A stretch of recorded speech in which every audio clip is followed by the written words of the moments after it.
Mom, starting tomorrow, these are your new responsibilities in this house. Renata's words echoed in my head as I read the paper she had just handed me. It wasn't a suggestion. It wasn't a request. It was an order. My own daughter, in my own home, was giving me a work schedule as if I were a newly hired domestic worker. If you don't agree, she continued, her voice cold, a tone she'd perfected over the past few months, you can pack your things and leave. This house needs someone who actually helps, not someone who just takes up space. My hands trembled as I read the list. 6 a.m., wake up and prepare breakfasts. 7, get the kids dressed and take them to school. 8, return and start the general house cleaning. 9, wash and hang the laundry. 10, prepare lunch. The list continued, hour by hour, until 11 at night, when according to this document, I should be ironing clothes for the next day. And, obviously, Gustavo added from the couch, without even looking up from his phone, all this includes paying for the house expenses. That's what your pension is for. No. I stood there, in the middle of my own living room, the same living room where I had welcomed Renata when she was born 34 years ago, where I had celebrated her birthdays, where I had comforted her when she cried over her first heartbreaks. Now that same child looked at me with a coldness that chilled me to the bone. You don't have much time to decide, Mom, she said, painting her nails a bright pink. Gustavo has already spoken with a lawyer. Since we've been living here for over 2 years and maintaining the house, we have rights. So you can be our employee and stay, or you can leave, and we'll stay anyway. The threat was clear. In my own house, with the deed in my name, my daughter was blackmailing me. Either I became her personal servant, paying all expenses and working tirelessly, or I'd be kicked out so they could take everything. Think it over, Renata continued, blowing on her freshly painted nails. At your age, where else are you going to find a place to live on a $600 pension? At least here you have a roof and food, and you can see your grandkids every day, unless, of course, you prefer to live alone in some miserable little room. Gustavo let out a cruel laugh. Besides, honey, let's be realistic. What else are you going to do with your life? At least this way you'll feel useful. It's better than watching TV all day like old ladies your age do. My grandchildren were on the floor, playing with their tablets, completely oblivious to the conversation that was shattering my world. 8-year-old Ethan looked up at me for a moment and asked, Grandma, are you going to make snacks? I'm hungry. It was the cruelest normality. To them, I was already the housekeeper, the person who fixes things, cleans, cooks, serves, not the grandma who loved them, not the woman who had worked 40 years to buy this house. I was just the free servant who was always available. Look, Mom. Renata stood up and walked towards me, placing a condescending hand on my shoulder. It's not that we don't love you. We love you very much. That's why we're giving you the opportunity to stay. But things have to change. This house needs order, and someone has to be responsible for keeping everything running. And why does that someone have to be me? I managed to whisper, finding my voice for the first time in this nightmarish conversation. Because you're the one who doesn't work, Gustavo replied without looking up. We work, we study, we have real responsibilities. You just collect your pension and don't do anything productive. I felt as if I had been slapped. 40 years working as a secretary in a government office. 40 years getting up at 5 in the morning, taking 2 buses to get to work, saving every penny to buy this house. 40 years raising Renata alone after her father abandoned us when she was just 3 years old. Don't do anything productive? I repeated, feeling the words choke me. All these years maintaining this house, paying the bills, buying your food, taking care of your children while you go out, washing your clothes, cleaning up your messes. That's not work, Mom, Renata interrupted me with that condescending smile I had learned to hate. That's what anyone living in a house does.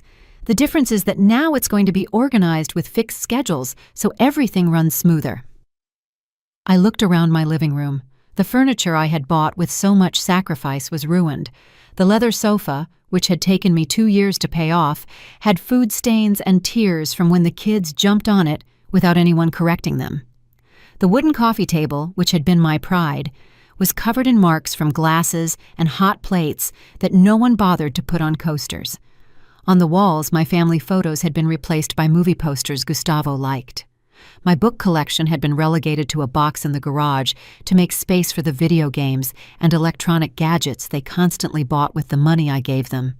Besides, Renata continued, examining her nails with satisfaction, this is going to be good for you. It's going to give you purpose. Lately, you've seemed very depressed, very bored. Having clear responsibilities will help you feel better about yourself. The manipulation was so evident, it physically hurt. She was selling me my own slavery as if it were a favor they were doing me, as if becoming their free servant was a form of therapy for my emotional well-being. And you have to work on weekends, too, Gustavo added, finally looking up from his phone. Saturdays are for deep house cleaning, and Sundays are for preparing the week's meals. It's not that we're being cruel to you, honey. It's just that we need things to run like a real home. Like a real home? I repeated, feeling anger begin to replace the shock. This isn't a real home. This is the house I bought, that I maintained, where I welcomed you when you had nowhere to live. Yes, but now we're a family, Renata replied with that twisted logic that left me speechless.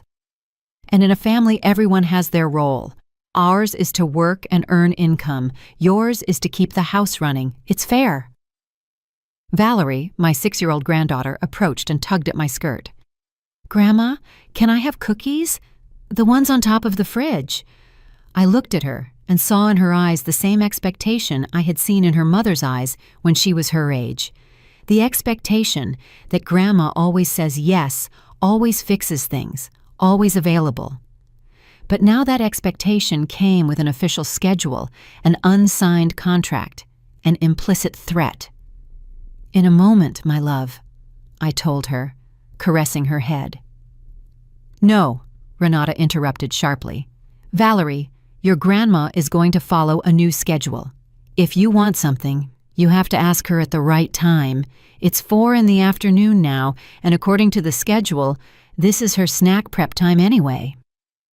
I walked to the kitchen with trembling legs, feeling as if each step led me deeper into an abyss from which I didn't know if I could escape. The schedule remained in my hand, crumpled by the pressure of my fingers. It was like holding my own emotional death sentence. When I opened the pantry, I realized how empty it was. 3 broken cookies at the bottom of a package, an expired can of tuna, and half a bag of rice. In the refrigerator, the situation wasn't much better. 2 yogurts Renata had bought for herself, 1 of Gustavo's beers, and the leftovers from 3-day-old dinner that no one else had wanted to eat.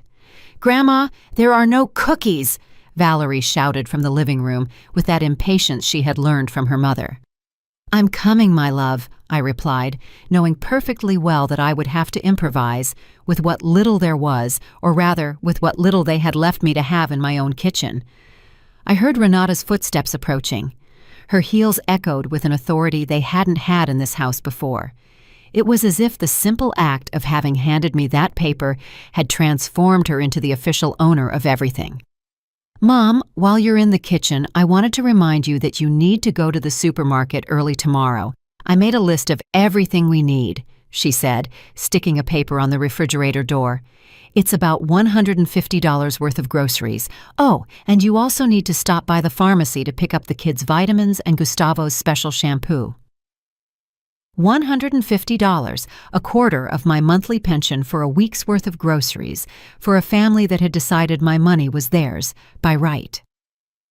Renata, my pension doesn't stretch that far every week, I managed to say, though my voice sounded strangely small in my own kitchen. Oh, Mom, always the same, she sighed dramatically. You know Gustavo is saving to buy us our own house. We can't be spending our income on food and basic necessities. Besides, you eat here every day. It's normal for you to contribute to the expenses. The logic was so twisted it made me dizzy. Gustavo was saving for his own house while living rent-free in mine. He ate my food and used my services. And I, the real owner of the property, had to pay for the privilege of being their free domestic worker. And what if I don't have enough money? I asked, though I already knew what her answer would be. Then you'll have to adjust and buy the basics first. The children need to eat well. Mom, you can't be selfish with money when there are little ones in the house. Selfish with my own money, in my own house. The word stabbed me like a dagger in the chest. Gustavo appeared at the kitchen entrance, stretching as if he had just woken from a nap. It was 4:30 in the afternoon on a Tuesday, and he was in his pajamas watching television while I took care of everything else. "Honey, could you prepare something good for dinner? It was a tough day at work today," he said, opening the refrigerator and pulling out a beer as if it were the most natural thing in the world. "A tough day?" I couldn't help but ask. "I thought you hadn't left all morning." "I work from home on Tuesdays," he replied with a tone that made it clear I had no right to question his schedule. "Virtual meetings, important calls. It's very stressful. That's why I need to relax when I'm done." I looked at the clock, 4:30 in the afternoon. If he had worked from home, his workday had lasted exactly 3 hours, considering I had seen him sleeping on the couch at 1 in the afternoon. "Besides," he continued, taking a long swig of his beer, "Renata and I were talking about some additional rules to make the house run smoother. For example, we need you to respect our downtime. When we're in the living room watching television, it would be better if you didn't interrupt with cleaning or cooking noises." "But the schedule says I have to cook at this time," I replied, holding up the paper still in my hand. "Yes, but without making noise. Or you can cook earlier when we're not resting. It's a matter of better organization." The contradiction was absurd. I had to cook at fixed times, but without disturbing their rest periods, which apparently covered most of the day. I had to follow strict rules that changed at their convenience. Renata returned to the kitchen with a smile that didn't reach her eyes.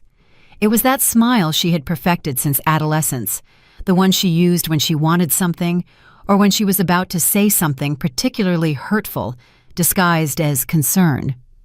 "Mom, I also wanted to talk to you about your room," she said, leaning against the counter as if she owned the place. "Gustavo and I think it would be better if you moved to the small room in the back.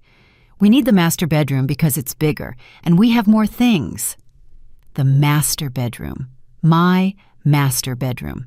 The room where I had slept for 30 years, where I had cried after my husband's death, where I had dreamed of watching my grandchildren grow up in a loving environment.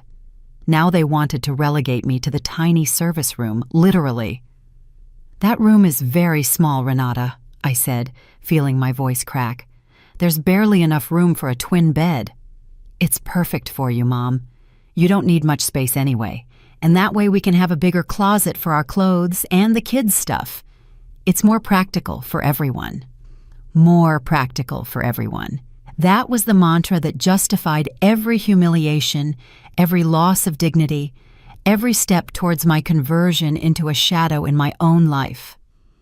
"Besides," Gustavo added, "the small room is closer to the kitchen. It'll be easier for you to get up early to prepare breakfast without disturbing anyone."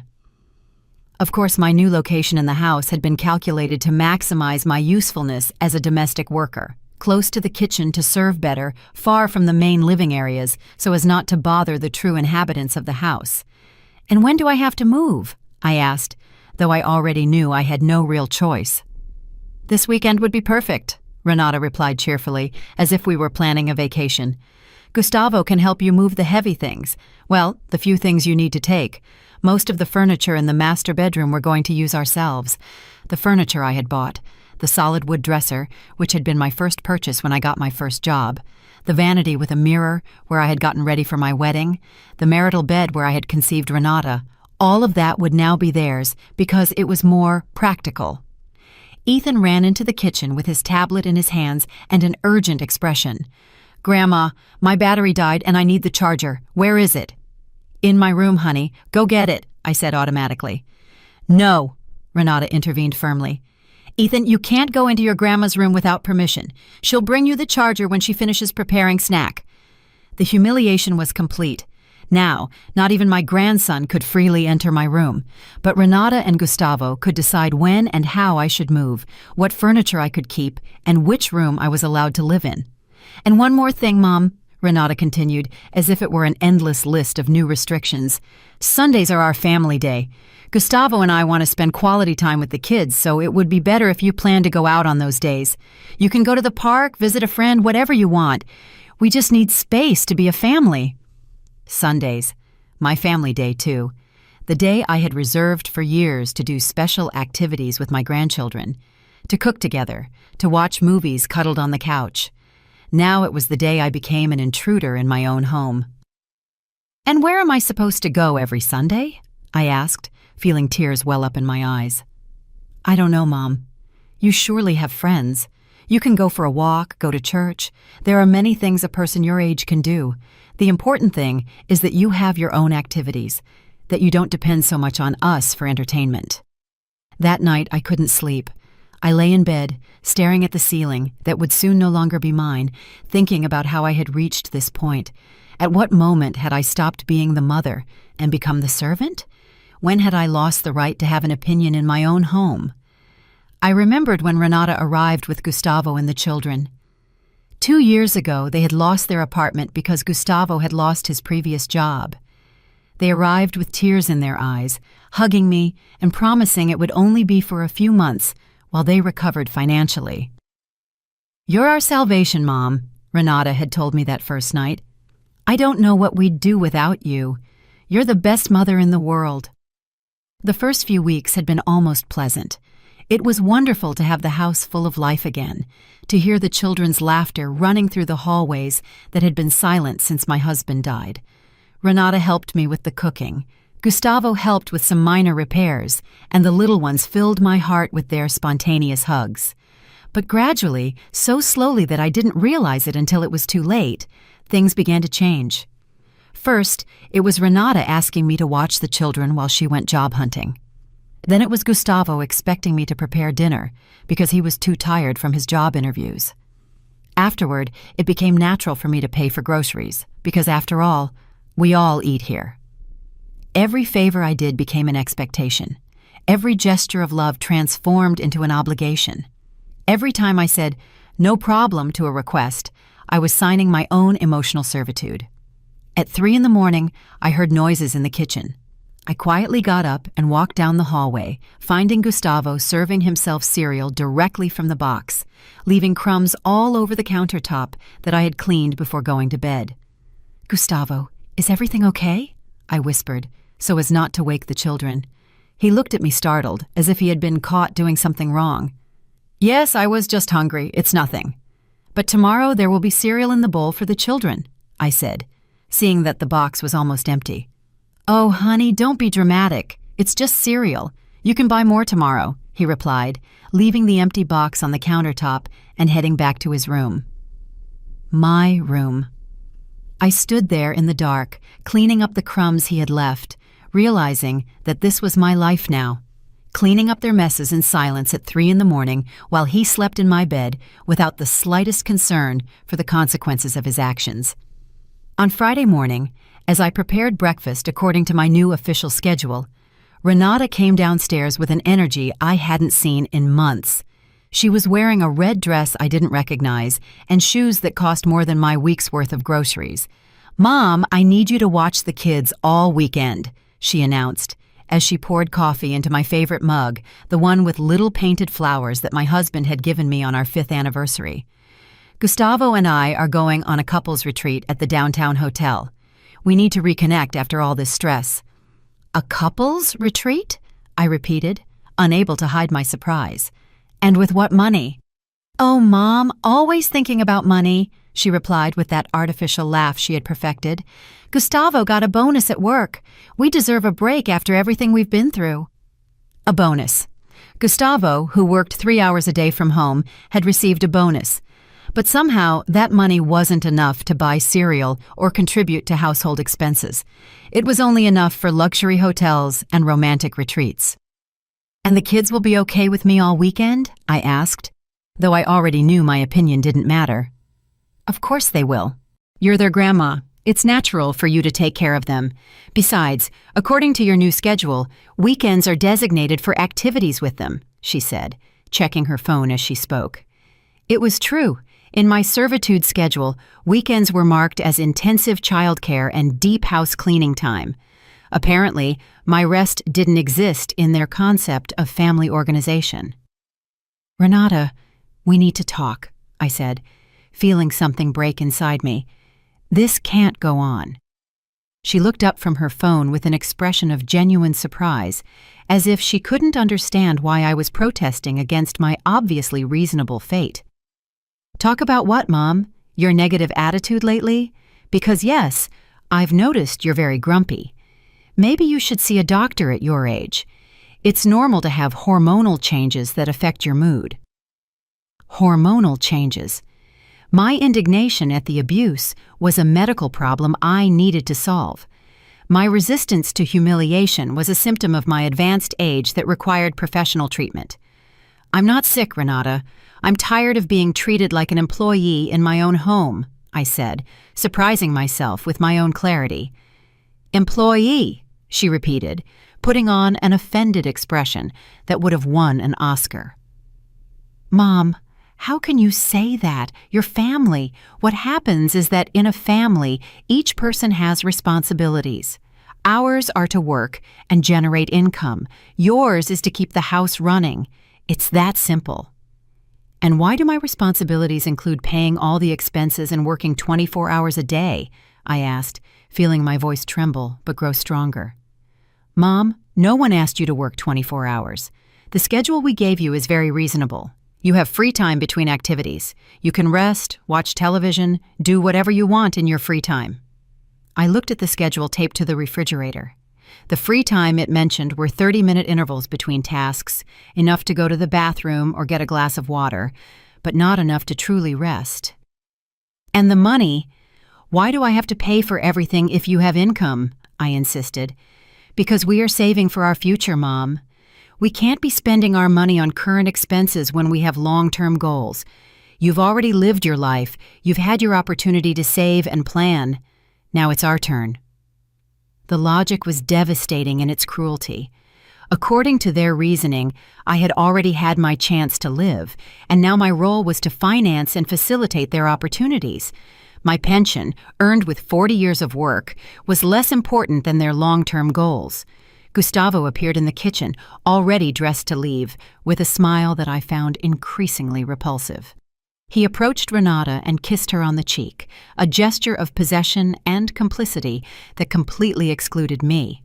"All set for the weekend?" he asked her, completely ignoring me, though I was standing less than 3 feet away. "Yes, my love.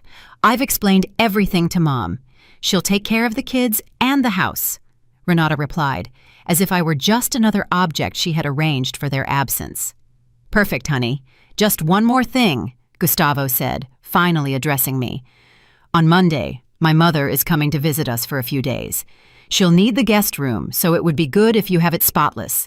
She also likes breakfast very early, around 6 in the morning. I hope it's not a problem." His mother. Another person I would have to attend to, feed, and serve in my own home. Another mouth to feed with my money. Another person who would expect my services as if it were the most natural thing in the world. "And how long is she staying?" I asked, though I already sensed I wouldn't like the answer. "We don't know exactly. It depends on how she feels. Lately, she's been very lonely since my father died, so we thought being with family would do her good," he replied, as if my house were a free hotel for people in need of company. "Gustavo, your mother and I don't get along very well," I said, remembering the few times I had met her and her dismissive attitude towards me. "Oh, honey, those are past problems. You have to learn to forgive and forget. Besides, she's an elderly lady. She needs care and attention. I'm sure that when you get to know her better, you'll get along very well." Care and attention that, of course, I would provide without remuneration or recognition, while Renata and Gustavo enjoyed their romantic retreat. I would be serving breakfast at 6 in the morning to a woman who considered me inferior. "And Mom," Renata added, putting on the earrings that completed her outfit, "when your mother-in-law arrives, it would be good if you give her the master bedroom. We can sleep in the children's room for a few days. She needs to be comfortable." The master bedroom, which they had already taken from me, now they were going to give it to Gustavo's mother. I, in my own house, would occupy the smallest room while a complete stranger slept in my bed, used my furniture, and expected my services. The weekend became a nightmare that surpassed all my darkest expectations. Renata and Gustavo left on Friday at 2 in the afternoon after leaving me an additional list of instructions for childcare that included specific times for meals, educational activities, limited screen time, and strict sleep routines. "It's important that you maintain discipline, Mom," Renata had told me before getting into the taxi I had paid for to the downtown hotel. "Children need structure. If you spoil them this weekend, it will be very difficult for them to respect us again afterwards." Ethan and Valerie looked at me with expectation, waiting for me to fulfill the role of entertainer, cook, teacher, and babysitter, all at the same time. It wasn't their fault, of course. They were children adapting to a system where Grandma was the person who solved everything, while their parents enjoyed freedoms I had forgotten existed. On Saturday morning, as I prepared pancakes for breakfast according to the specific nutritional instructions Renata had left, Ethan spilled orange juice on the living room rug. It was a normal accident, the kind of thing that happens when there are children at home. But when I started cleaning, I realized there weren't enough cleaning products. "Grandma, Mom says that when something gets stained, you have to clean it immediately or it gets ruined forever," Valerie informed me, with the seriousness of a professional supervisor. She was right. Renata had been very specific about keeping the house spotless during their absence. So, at 9 in the morning on Saturday, I found myself walking to the supermarket with the 2 children, spending $30 of my pension on cleaning products for a disaster that could have been solved with soap and water. At the supermarket, Ethan asked for the special cereal his father ate, the one that cost $8 a box. Valerie wanted the organic cookies her mother bought her, the ones in the $10 package. I looked at the prices and made desperate mental calculations, knowing that every dollar I spent was a dollar less for my own needs. "Why are you taking so long to decide, Grandma?" Ethan asked impatiently while I compared prices of laundry detergent. "I'm just seeing which one is better, my love," I lied, not wanting to explain to an 8-year-old that his grandma had to choose between buying food for him or medicine for herself. When we got home, there was a message from Renata on my phone. "Mom, I hope you bought fresh vegetables for the week. When we get back on Sunday, we need the house to be perfect and the kitchen full. We don't want to arrive at an empty house after our relaxing trip. Fresh vegetables. Another $50 I hadn't budgeted for. Another 2 hours walking with the children because the taxi money would have to be used for food. Another afternoon of my weekend dedicated to serving the needs of people who were enjoying a luxury hotel with the money they had saved thanks to my free services." On Sunday afternoon, as I cleaned the house from top to bottom for Renata and Gustavo's triumphant arrival, I received a call that would change everything. It was Lucy, my neighbor of 15 years, the only person who truly knew my situation, although I had never openly spoken about it. "Honey, are you okay?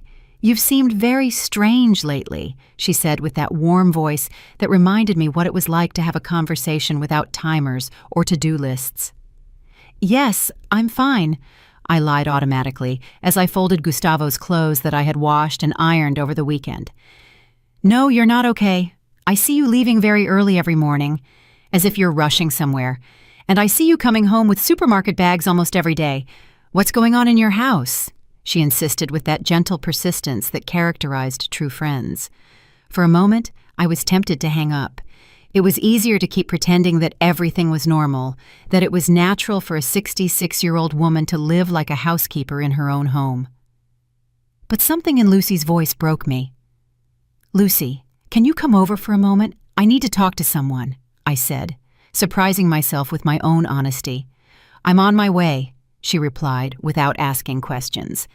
When Lucy arrived, the children were watching television in the living room, completely absorbed in their shows. We sat in the kitchen, surrounded by the perfect order I had created for their parents' arrival, and for the first time in months, I told someone the truth about my life. I showed her the schedule. I explained about the money. I told her about the threat of being kicked out of my own house if I didn't agree to be their free employee. I told her about the small room, about the family exclusion Sundays, about Gustavo's mother who would come to be served by me in my own bed. Lucy listened in silence with an expression that went from surprise to horror, and finally to the purest indignation I had seen in a long time. "Honey, this is abuse," she said finally with a clarity that hit me like a slap of reality. "This is not normal. This is not what a family who loves you does. But they say it's fair that in a family everyone has their role." I began to repeat the words I had heard so many times. "No," she interrupted with a firmness that surprised me. "In a functional family, roles are discussed and mutually agreed upon. No one imposes an unpaid work schedule on anyone. No one threatens to kick anyone out of their own home. That's not love, honey. That's exploitation." The word hung in the air between us. Exploitation. It wasn't family dysfunction. It wasn't a generational misunderstanding. It wasn't my inability to adapt to modern times. It was pure and simple exploitation. "But what can I do?" I asked, feeling the tears finally find their way after months of being held back. "They're right about one thing. At my age, with my pension, where else am I going to go? Who else is going to want me?" "Honey, look at me," Lucy said, taking my hands in hers. "You are 66 years old, not 96. You own your own home, have a stable pension, and as far as I know, you have all your mental faculties perfectly clear. You don't need anyone to support you. They are the ones who need you." It was such a simple and revolutionary perspective that it left me speechless. For so long, I had assumed that I was the lucky one to have a place to live, that I had forgotten that the place was mine. I had assumed that I was the beneficiary of their generosity, when in reality, they were the beneficiaries of mine. "Besides," Lucy continued, "do you really think this is going to get better over time? Do you think one day they're going to wake up and decide to treat you with respect? Honey, this is going to get worse. Every limit you allow them to cross will become the new minimum standard for how they treat you." She was right. The schedule hadn't appeared overnight. It had been the result of 2 years of gradual erosion of my dignity, of small concessions that had become expectations, of favors that had transformed into obligations. "What would you do in my place?" I asked her, though I already knew the real question was whether I would have the courage to do what I knew was right. "I'd kick them out of my house tomorrow," she replied without hesitation. "And if you don't have the courage to do that yet, at least start setting boundaries, charging for your services, demanding respect in your own home, reminding them who really owns all of this." We heard the sound of a car arriving.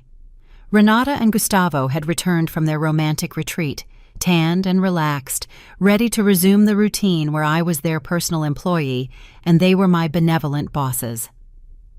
"Honey," Lucy told me before she left, "if you need to talk, if you need help, if you need someone to remind you that you deserve to be treated with dignity, call me day or night. And think about this. If a domestic worker worked the hours you work and paid for the privilege of working, how long do you think they would last in that job?" The question haunted me as Renata and Gustavo entered the house, critically checking if I had met all their expectations during their absence. It haunted me as they complained that there was no milk in the refrigerator and that I hadn't bought enough new towels for Gustavo's mother's visit. That night, lying in my bed, which would soon no longer be mine, I began to ask myself for the first time in a long time, what would happen if I simply said no? Monday morning arrived like a perfect storm of humiliations. At 5:30 in the morning, the doorbell woke me with its shrill sound. It was Marissa, Gustavo's mother, standing at my door with 2 enormous suitcases and the expression of someone expecting to be received like a queen. "Finally," she said without even greeting me, pushing her suitcases inside the house. "The taxi took forever. I hope Gustavo explained my special breakfast needs to you. I have a very delicate stomach and can't eat just anything." It was 5:45 in the morning. I hadn't even had time to brush my teeth or comb my hair, but there I was, receiving instructions about the special gastronomic needs of a woman who had invited herself to my house indefinitely. "Good morning, Marissa," I managed to say, though my voice sounded hoarse from interrupted sleep. Gustavo told me you were coming, but— Yes, it's good that everything is settled, she interrupted me, looking around my house with a critical eye. Although I see that this place needs some adjustments. Where is my room? I'm very tired from the trip. My room. The master bedroom that had already been taken from me and that would now be hers during her indefinite stay. I led her down the hallway carrying one of her suitcases that weighed as if it had rocks inside, while she commented on every aspect of my decor that she disliked. This rug is very worn, she said, pointing to the Persian rug that had been my pride for years. And these curtains are too dark. At my age, I need a lot of natural light. You'll have to change them tomorrow. Change the curtains with my money, of course, to make my own room more comfortable for an uninvited guest who had no departure date. When we reached the master bedroom, Marissa inspected everything like a general reviewing troops. She opened and closed drawers. She evaluated the mattress by sitting on it with different levels of force and finally declared, "This will do, although I need you to wash all the sheets with hypoallergenic detergent. I can't sleep in beds that aren't spotless." Hypoallergenic detergent. Another unplanned purchase. Another expense that would come out of my already stretched pension. At 6 o'clock sharp, as Gustavo had promised, Marissa appeared in the kitchen expecting her special breakfast. She was wearing a silk nightgown and feathered slippers, as if she were the owner of a luxury hotel instead of a guest in my house.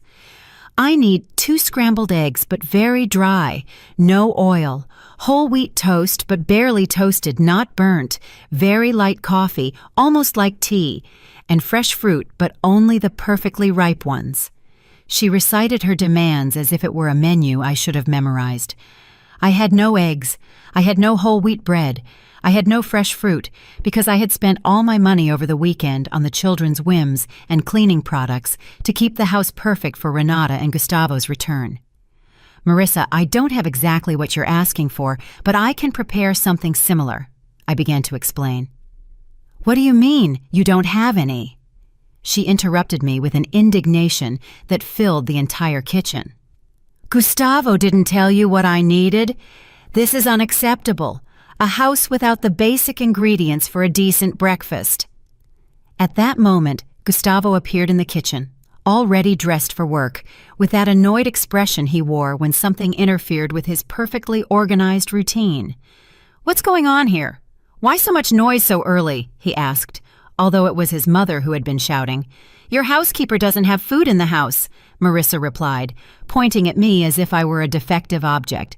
"How am I going to have breakfast without the basic ingredients?" Housekeeper. She hadn't even bothered to pretend that I was anything more than that. To her, I was simply the service staff of her son's house, hired to attend to her needs, without question. "Honey, didn't you go to the supermarket this weekend?" Gustavo asked me with that reproachful voice he had perfected to make me feel like a punished child. "Yes, I did, but I spent the money on what Renata asked for the children and—" I began to explain. "Oh, please," he interrupted me. "You always have excuses. My mother needs to have a proper breakfast. Go to the supermarket now and buy what's needed, and next time, plan better." Go to the supermarket at 7 in the morning, spend more money I didn't have to please a woman who treated me like trash in my own house. All this while, Gustavo prepared to go to his 3-hour-a-day job, and Renata continued to sleep peacefully in the children's room. "And with what money?" I asked, feeling something harden inside me. I already spent everything I had this weekend. "With your pension money, obviously," Gustavo replied, as if it were the stupidest question in the world. "That's what you have income for, right? To keep the house running?" "My pension is already committed for this month," I said with a firmness that surprised me. "I don't have any more money available for unplanned expenses." The silence that followed was so dense, it could be cut with a knife. Gustavo looked at me as if I had blasphemed, and Marissa had the expression of someone who had just witnessed the most incomprehensible rebellion in history. "Are you telling me you can't buy food for my mother?" Gustavo asked, raising his voice with an indignation that would have been comical if it hadn't been so cruel. "I'm telling you I don't have money available right now," I repeated, keeping my voice as calm as possible. "This is incredible," Marissa exclaimed, addressing her son as if I weren't present. "This is the kind of service the family receives in this house, an employee who refuses to do basic shopping." "Honey, this can't go on," Gustavo said, adopting a tone he would have used to scold a problematic employee. "If you can't fulfill the basic responsibilities of maintaining this house, then perhaps we need to reconsider the living arrangements." There was the veiled but clear threat again. "Do you comply with our demands, or do you leave your own house? Do you serve our family without limits, or do you lose the right to live in the place you yourself bought and paid for?" At that moment, Renata appeared in the kitchen, still in her pajamas, but fully awake thanks to the noise of the argument. Her presence immediately changed the dynamic of the conversation, as if she were the manager arriving to resolve a labor dispute. "What's going on here?" she asked, though it was obvious she had been listening from the hallway.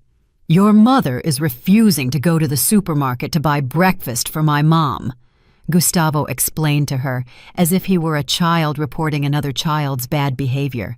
"Mom," Renata said, with that voice of disappointment she had perfected since adolescence, "is it true that you don't want to buy food for Grandma Marissa?" The manipulation was perfect. They had transformed my resistance to spending money I didn't have into a cruel refusal to feed a needy elderly woman. They had turned my attempt to set basic financial boundaries into an inexcusable act of selfishness. "It's not that I don't want to," I explained, feeling myself defending against accusations I shouldn't have to refute. "It's that I've already spent all my money for this month, and I don't have any budget left for additional purchases." "Oh, Mom, always exaggerating about money," Renata sighed dramatically. "How much can breakfast cost? $10, $15. Don't tell me you don't have $1 to feed your family." $15 that would become $30 tomorrow, $45 the day after tomorrow. A constant drain on my pension to keep comfortable a woman who openly despised me. "Besides," Gustavo added, "my mother won't be here forever. It's only temporary while she adjusts to being alone. Can't you make this small sacrifice for the family?" Temporary. The same word they had used when they arrived 2 years ago for a stay of a few months. The same empty promise they had used to justify every new invasion of my space, every new demand on my time, every new hole in my budget. "And how long is Marissa going to stay?" I asked, though I already knew I wouldn't like the answer. "We don't know exactly," Gustavo replied vaguely. "It depends on how she feels, whether she finds activities she likes in the neighborhood, whether she adapts well to the house routine." The house routine. My routine of serving, cleaning, cooking, and paying for the privilege of doing so. The routine where I was the free domestic worker for a family that had decided my house was theirs by right. At that moment, as I stood in my own kitchen, being scolded for not wanting to spend my pension on the whims of a woman who treated me like trash, something definitively broke inside me. It wasn't a dramatic moment of enlightenment. It was more like when a dam breaks. First a small crack, then a constant flow, and finally an unstoppable avalanche of clarity. "Okay," I said with a calm that surprised even myself. "I'll go to the supermarket and buy what Marissa needs for her breakfast." Everyone seemed to relax immediately, as if my surrender had restored the natural order of the universe where I obeyed without questioning. But there was something different in my voice, something none of them detected because they were too used to assuming my submission. "Perfect, Mom," Renata said with that condescending smile she reserved for when I came to my senses. "I knew you'd understand in the end how important it is to make Grandma Marissa feel welcome." I quickly dressed and left for the supermarket, but this time I didn't go straight to the food section. This time I first went to the pharmacy in the shopping center where I knew there was an ATM, not to withdraw money for Marissa's breakfast, but for something completely different. I withdrew $200 from my savings account, money I had been saving for emergencies, but I realized this was the biggest emergency of all, the emergency of recovering my dignity before it was too late. With the money in my wallet, I walked to a lawyer's office I had seen advertised in the local newspaper. It was early, barely 8:30 in the morning, but the receptionist informed me that Attorney David Miller handled emergency consultations from 9. "Is it an emergency?" the receptionist asked me, a young woman with a kind smile. Yes, I replied without hesitation. I think it is. David Miller turned out to be a man in his 50s with a neatly trimmed beard and eyes that conveyed the kind of experience that comes from having seen all kinds of complicated family situations. Tell me what's going on, Mrs. Everett, he began, consulting the card where I had written my name. Mrs. Everett, I said, and for the first time in a long time, I pronounced my name with something akin to pride. Attorney, I need to know what my rights are in my own home. I explained the entire situation, the work schedule, the threats to evict me from my property, the financial exploitation, Marissa's arrival without my consent. I spoke for 20 minutes without stopping, as if I were a dam that had finally broken. David listened without interrupting, taking occasional notes and nodding with expressions that ranged from surprise to indignation. When I finished, he leaned back in his chair and looked at me with a mixture of compassion and professional determination. Mrs. Everett, what you are describing constitutes economic and emotional abuse, he said with a clarity that hit me like a lightning bolt. Your daughter and son-in-law are committing what is legally known as elder exploitation. But they have rights for having lived in the house for 2 years? I asked, remembering Gustavo's threats about consulting a lawyer. In some cases, after a certain period, occupants can claim tenancy rights, he explained. But those rights never include the right to exploit the owner or to impose unpaid work conditions on them, and they definitely do not include the right to bring additional guests without the owner's consent. I felt as if a huge weight had been lifted from my shoulders. For the first time in months, someone was confirming that my perception of reality was correct, that I wasn't being dramatic or ungrateful. What can I do? I asked, though for the first time in a long time, the question came with hope instead of desperation. Several things, he replied, consulting his notes. First, you can notify them in writing that you are terminating any informal housing agreement you had. Second, you can establish clear limits on the use of your property and your financial resources. Third, you can request that unauthorized guests vacate the property immediately. And what if they refuse? I asked, thinking about my family's reactions when they received those notifications. Then, we have several legal options, including eviction orders and reports of elder abuse. But my experience tells me that when families realize that the elderly person is legally advised and knows their rights, they usually reconsider their behavior very quickly. David explained that he could draft a legal letter that same day, setting new terms for anyone who wanted to continue living in my house. Terms that included paying market-rate rent, contributing equally to household expenses, and absolute respect for my authority as the owner. How much does this type of consultation cost? I asked, fearing it would be more money than I could afford.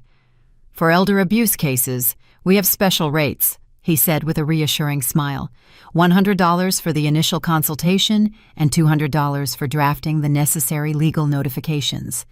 If the case becomes complicated and we need to go to court, we can discuss a payment plan. $300. What I spent in 2 weeks maintaining my family, what Renata and Gustavo had spent in a single night of their romantic retreat. For the first time in a long time, it seemed like money very well spent. Attorney Miller, I want you to draft those letters today, I said, taking the money from my wallet with hands that no longer trembled. Excellent decision, Mrs. Everett. These letters will be ready this afternoon. Do you want me to deliver them personally to your family, or do you prefer to do it yourself? Myself, I replied without hesitation. I think it's time I had an honest conversation with my family. When I left the lawyer's office, I felt like a completely different person. It wasn't that I had suddenly regained all my confidence, but for the first time in months, I had a plan. I had professional support. I had legal rights that no one could take away with threats or emotional manipulation. But before returning home, I had one more stop to make. I went to the bank and spoke with the manager about changing the access codes to my accounts and setting strict limits on who could make transactions on my behalf.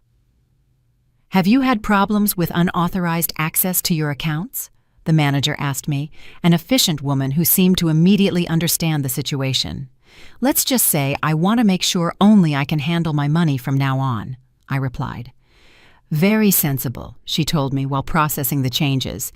Do you also want to review who has authorization to use your credit cards? Excellent question. Renata had been using my credit card for months for emergencies that were never reimbursed. It was time for those emergencies to become other people's responsibility. I want to cancel all additional authorizations, I said firmly. Only I will have access to my accounts and cards. When I finally returned home, it was almost 11 in the morning. 4 hours had passed since I had supposedly left to buy Marissa's breakfast, and I was returning empty-handed, but with something much more valuable, an action plan, and the legal support needed to execute it. Gustavo had already gone to work, but Renata and Marissa were in the living room, clearly annoyed by my delay. The children were at school, which meant we would have privacy for the conversation I was about to have. Finally, Marissa exclaimed upon seeing me enter. Where have you been? It's almost 11 and I haven't had anything to eat. And where's the food? Renata asked, noticing I wasn't carrying any grocery bags. We need to talk, I said, keeping my voice calm but firm. All three of us, right now. Something in my tone must have alerted them, because both fell silent, looking at me with a mixture of surprise and caution they hadn't shown in a long time. Sit down, I said, pointing to the sofa. This conversation is going to change a lot of things in this house. I've been at a lawyer's office, I began, watching their expressions go from irritation to alarm in a matter of seconds.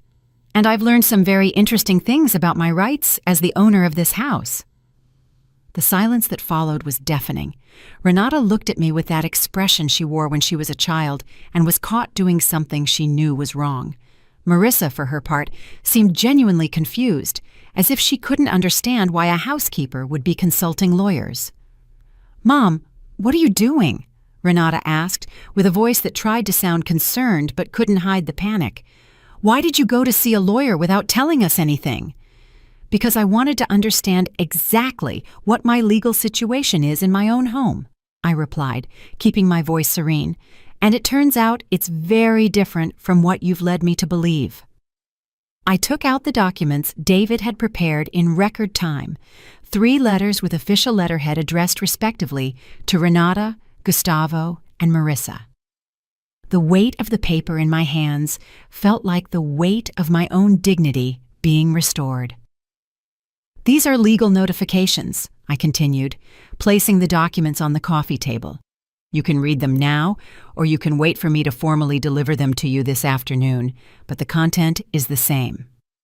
Renata immediately stood up and took her letter, reading it with a speed that revealed her desperation to understand how serious the situation was. Marissa took hers with trembling hands, while I watched her expression of superiority gradually transform into shock. This is ridiculous, Renata exclaimed after barely reading the first page. You can't kick us out of the house. We're your family. I'm not kicking you out, I replied with a calm that surprised me. I'm offering you the opportunity to stay under new conditions, fair and legal conditions. Renata's letter clearly stated the new rules. If she wanted to continue living in my house, she would have to pay $800 a month in rent, contribute half of all household expenses, and respect my authority as the owner and my right to privacy in my own room. $800, she shouted, waving the paper as if it were a cruel joke. Mom, you know we don't have that kind of money. Then maybe it's time you looked for a real job, I replied, using the same condescending tone she had perfected for speaking to me. Or maybe it's time you found a place you can afford with your own income. Marissa had finished reading her letter and was looking at me as if I had completely lost my mind. Her notification was simpler. She had 48 hours to vacate the property, as her presence had not been authorized by the owner. You can't do this, she stammered, her voice breaking with indignation. I'm an old woman. You can't kick me out on the street like a criminal?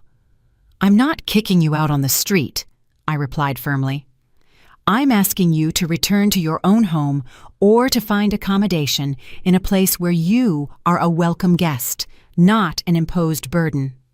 Gustavo won't allow this, she threatened, getting up from the sofa with more energy than she had shown since her arrival. He will defend his mother. Gustavo can defend his mother in your house, I said, pointing towards the door. "This is my house, and my rules are respected here." Renata had remained silent, reading and rereading the letter as if she expected the words to magically change. When she finally looked up, there were tears in her eyes, but not the kind of genuine sadness. They were the calculated tears she had used since childhood to manipulate situations in her favor. "Mom, how can you do this to us?" she whimpered with a voice that tried to sound devastated.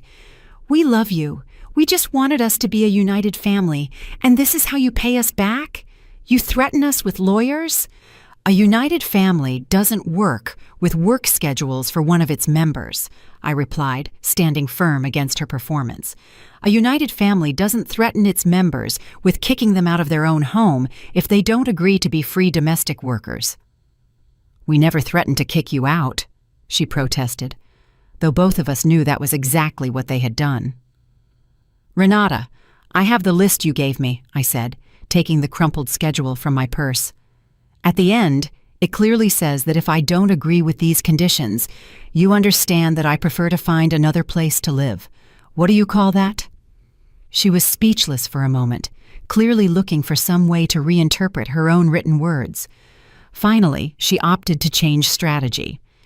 "Okay, maybe we were too strict with the schedule," she admitted, adopting a conciliatory tone. "We can change that. We can be more flexible. You don't need to bring lawyers to solve family problems." "The problem isn't just the schedule, Renata," I said, feeling stronger with each word. "The problem is that you have turned me into your unpaid housekeeper. The problem is that you spend my pension as if it were yours. The problem is that you invite people into my house without my permission and expect me to attend to them." Marissa, who had been listening to our discussion with increasing agitation, finally exploded. "This is crazy. Gustavo told me he lived with a loving family. He didn't tell me he would live with a crazy old woman who thinks her house is a hotel." "Precisely," I replied, looking directly into her eyes. "This is not a hotel. It is my house. And in my house, guests are invited, not imposed." "But I am Gustavo's mother," she shouted, as if that gave her automatic rights over my property. "And I am the owner of this house," I retorted with a firmness I didn't know I possessed. "Your family relationship with Gustavo does not give you rights over my home." Renata had been silently calculating, probably doing math on how much it would actually cost them to live independently. When she spoke again, her voice had a desperate tone I had never heard from her. "Mom, let's be realistic," she said, trying to sound rational. "We can't pay $800 in rent plus household expenses. You know that. And you can't live alone at your age either. We need each other." "I've lived alone before," I replied. "I lived alone for 10 years after your father died, before you arrived. And I lived very well, thank you very much."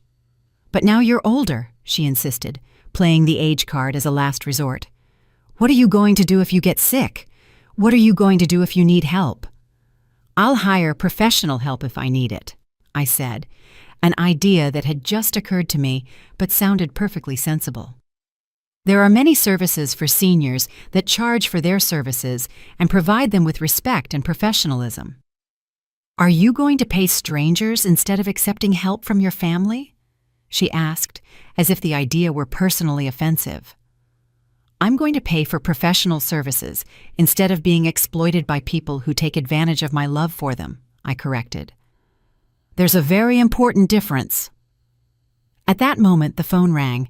It was Gustavo, probably calling to check that his mother had been properly attended to during his absence. Renata ran to answer, speaking in urgent whispers that clearly communicated that a family crisis was unfolding. While she spoke, Marissa approached me with an expression that had changed from indignation to something akin to respect. It was the first time she had looked at me as if I were a real person instead of a talking piece of furniture. "Honey," she said with a considerably softer voice, "maybe we can reach some arrangement. I don't have to stay in the master bedroom. Can I sleep on the sofa?" "Oh, Marissa," I interrupted her gently, "the problem isn't where you sleep. The problem is that you came to my house without my invitation, expecting to be treated like an honored guest indefinitely. That's not fair to either of us." Gustavo arrived home 20 minutes after Renata's call, with an expression I had never seen before. It wasn't his usual condescending arrogance, it was something much more dangerous. It was the face of a man who realized that his parasitic world was about to collapse. "Honey, we need to talk," he said, with a controlled voice that didn't fool me at all. "Renata told me about these ridiculous letters you brought from some charlatan lawyer." "Attorney David Miller is not a charlatan," I replied calmly. "He is a lawyer specializing in landlord-tenant rights and elder protection. And these letters are not ridiculous. They are perfectly valid legal notifications." "This is a betrayal!" he exploded, dropping all pretense of diplomacy. "After everything we've done for you, after keeping you company so you wouldn't be alone, after turning this empty house into a home full of life." The distortion of reality was so extreme that it almost made me laugh. According to their version of events, they had been doing me a favor by coming to live rent-free in my house, eating my food, using my services, and spending my money. "Gustavo, you are 42 years old," I said, with a patience that was hard to maintain. "If you want to live in a house full of life, you can buy your own house and fill it with all the life you want, but not at my expense." "We've been saving to buy our house," he shouted, as if that justified 2 years of exploitation. "But it's impossible to save when there are so many expenses. You don't understand how expensive it is to raise 2 children." "You're right," I admitted, surprising him with my agreement. "I don't understand how expensive it is to raise 2 children, because when I raised Renata, I paid all her expenses with my own money. I didn't look for an older person to support me." Marissa, who had been observing the discussion from the sofa, decided to intervene with her version of maternal support. "Honey, I understand you're confused, but Gustavo is a good father and a good son. He doesn't deserve to be treated this way by a woman your age who is clearly losing her mind." "Losing my mind?" I repeated, feeling fury ignite in my chest. "For defending your rights in your own home, for threatening your family with lawyers instead of solving problems like civilized adults," Marissa replied, with that moral superiority she had perfected over the years. "Civilized adults don't impose work schedules on family members," I countered. "Civilized adults don't threaten to evict the owner of their own house." Gustavo had been pacing back and forth in the living room, clearly calculating his options. When he stopped, he had that expression he wore when he was about to play his strongest card. "Okay, honey," he said with a smile that didn't reach his eyes. "If you want to play with lawyers, we can play with lawyers, because it turns out we've also been consulting about our rights." "What rights?" I asked, though I already suspected where he was going. "The rights of tenants who have lived on a property for more than 2 years, he replied triumphantly. "The rights of parents who have been raising their children in a stable home. The rights of a family that has been maintaining a property that was deteriorating from lack of care." It was exactly the threat David had warned me they would try to use. The difference was that now I was prepared to face it. "Gustavo," I said with a calm that clearly unnerved him, "I suggest you show those legal consultations to your real lawyer, because mine assured me that no court in the country would grant tenant rights to people who haven't paid rent and who have been financially exploiting the owner." Gustavo's expression changed immediately. It was obvious that his legal consultations had been internet searches or conversations with friends, not real professional advice. "Besides," I continued, pulling out my own ace in the hole, "my lawyer informed me that what you have been doing is called elder exploitation and that it is a federal crime. So if you want to involve more lawyers in this situation, go ahead, but I warn you that the legal consequences for you will be much more serious than for me." The silence that followed was absolute. Even the children, who had arrived from school during our discussion and were listening from the hallway, remained completely still. "You're threatening to sue us?" Renata asked, with a small voice she hadn't used since she was a teenager. "I'm not threatening you with anything," I replied. "I'm explaining the legal consequences of your actions, the same consequences my lawyer explained to me this morning." Ethan appeared at the living room entrance with his school backpack still on his shoulders and a confused expression. "Why is everyone yelling? And why is Grandma crying?" Indeed, Marissa had started crying, but they weren't tears of sadness. They were tears of rage and humiliation from someone who realized she had completely lost control of a situation she thought she had mastered. "It's okay, my love," I told Ethan, approaching to hug him. "The adults are having an important conversation about how we're going to live in this house." "Are we leaving the house?" Valerie asked, who had appeared behind her brother with wide eyes. My granddaughter's innocent question broke my heart, but it also reminded me why I was doing all this. These children deserve to grow up in an environment where family relationships were based on love and mutual respect, not exploitation and manipulation. "That depends on your parents," I replied honestly. "If they decide they want to stay here, respecting the house rules and contributing fairly, they can stay. If not, they'll have to find another place to live." "What rules?" Ethan asked with that direct curiosity children have. "Rules like all adults living here have to work and contribute to expenses," I explained. "Rules like no one can force other family members to work without rest. Rules like we all deserve to be treated with respect."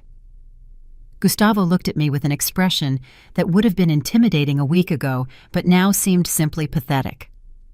"Honey, are you confusing the children with these adult dramas?"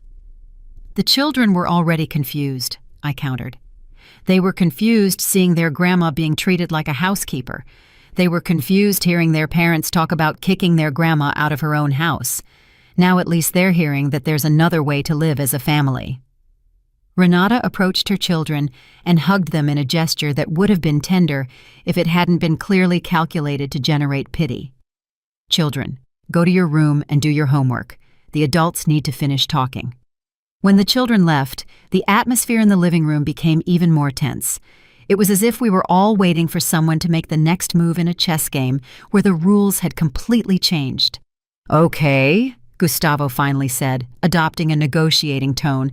"Let's say you're serious about all this. Let's say you really want us to pay rent and contribute to expenses. How much time do you give us to get organized?"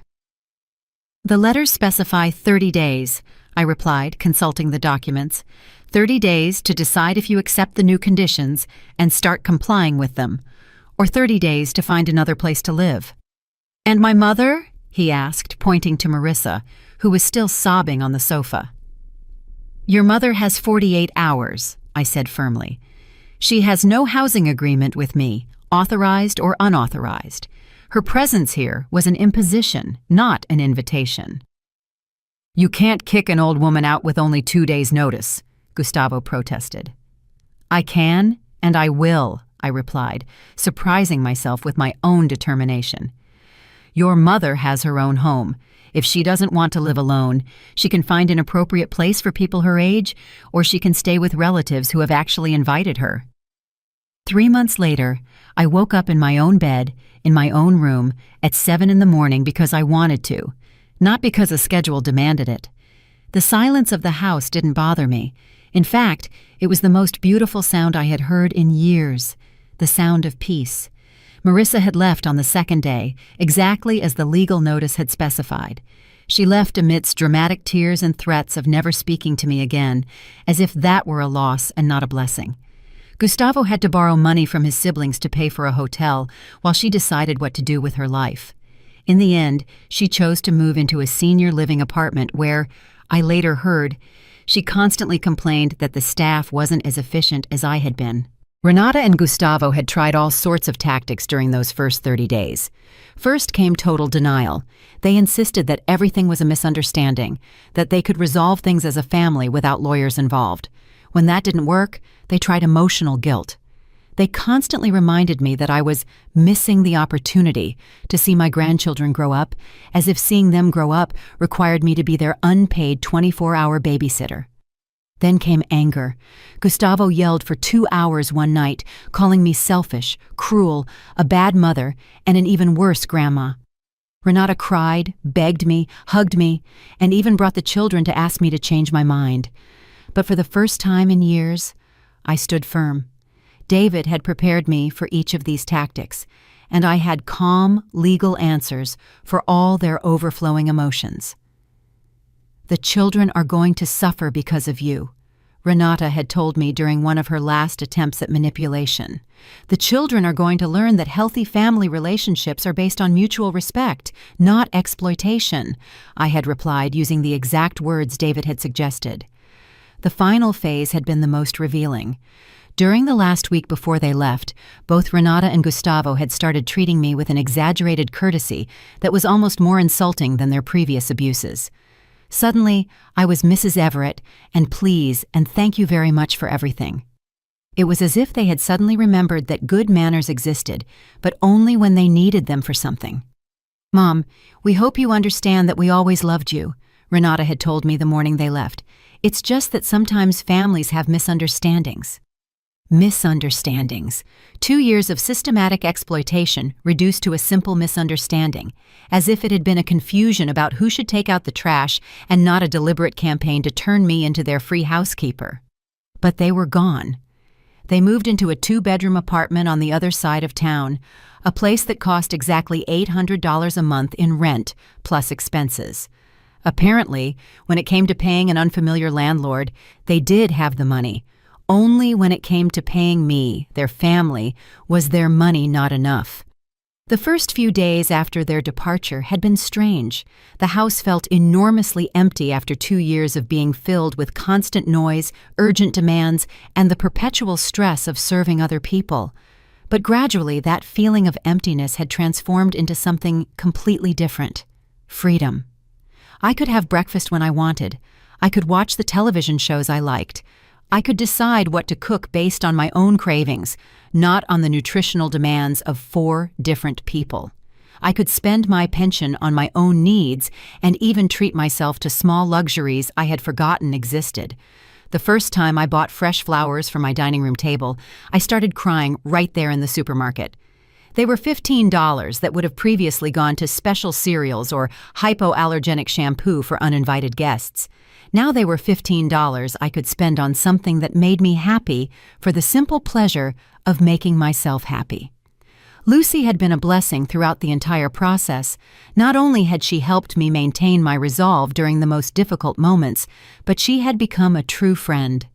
Now we had lunch together twice a week, went to the farmer's market on Saturday mornings, and had started taking painting classes at the community center. "Don't you miss the noise of the children?" she had asked me one afternoon while we painted watercolor landscapes. "I miss my grandchildren," I had replied honestly, "but I don't miss being their unpaid babysitter. There's a very big difference." And it was true. Ethan and Valerie visited me every other Saturday, an arrangement we had established after many tense negotiations.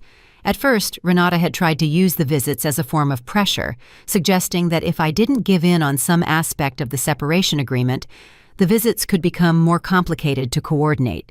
David had advised me to keep all communications about visits in writing, and through him, until Renata realized she couldn't use her own children as emotional blackmail weapons.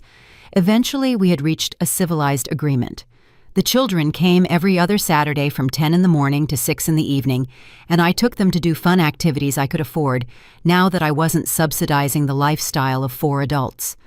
The difference in my relationship with Ethan and Valerie was remarkable. When I wasn't responsible for them 24 hours a day, when I didn't have to worry about their meal times, their discipline, and their constant entertainment, I could simply be their grandma.